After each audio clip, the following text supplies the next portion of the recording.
Tak nech sa páči zhodnotenie dnešného zápasu. Tak keby to mohlo byť tak veľmi rýchlo, tak poviem, že som veľmi šťastný a hrdý.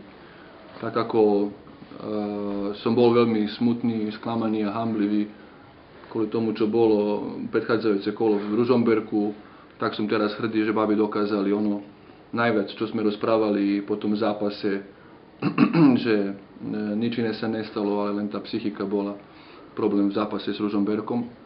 A potom, ako sme aj otrenovali, aj riešili veci spolu, lebo tak to má byť, keď je ťažké, nielen v dobrom, dokázali to naozaj prekonať, myslím si, podať jeden dobrý, slušný by som povedal výkon, lebo mali sme aj teraz dosť zlých momentoch, individuálnych by som povedal najviac. A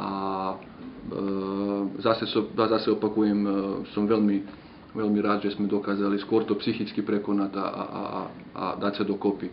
Z toho vyplývalo, že sme porazili jednu z najlepších družstiev v extralíge, ale jedna vec musí vedieť, keď som aj povedal pred zápasom babám, čo a ako povedal som, bude len to test a nemohol prísť v lepšie chvíle. Sa najlepším a najsilným hneď po takom zápase. Nikto neočakával, že to bude neviem aký špeciálny basketbal, ale ja som skôr chcel, aby sa oni ako družstvo dali dokopy, čo sú sa aj dali. Takže dá sa povedať, že tá ružomberská facka prišla vhod?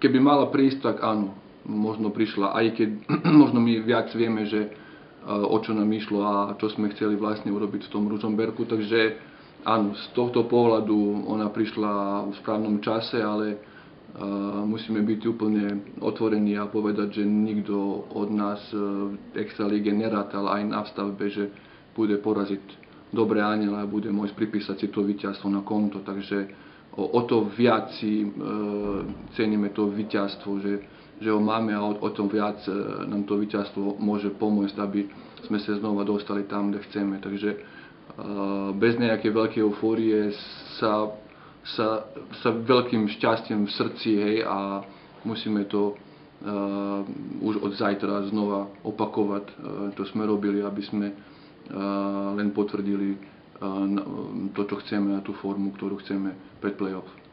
Kde sa lámal zápas a na čom podľa teba?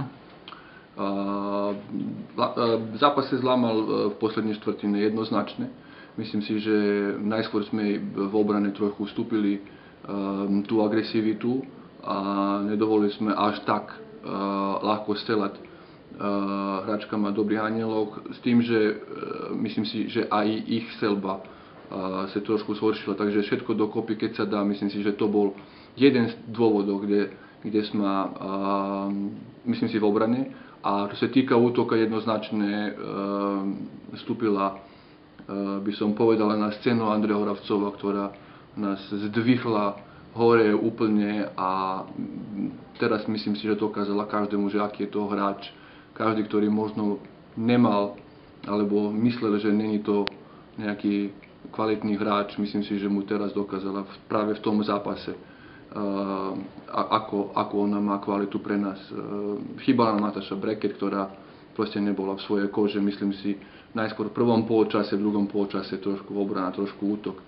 Bolo tam všetkého, ale jednoznačne nechcem nikdy dvíhať jednu osobu, alebo jedného hráča, je to kolektívny výkon. Dneska sa strelbou a sa bodmi vyskočila Andrea a pomohla nám, aby sme jednoznačne vyťazili. V závere tretej štvrtiny prakticky s klaksonom pri tom koši Evy Kmeťovej som si všimol, že ste sa preženali, takže ste veriaci a pomohlo to možno aj v tej štvrtej štvrtine, že to bol parádny výkon?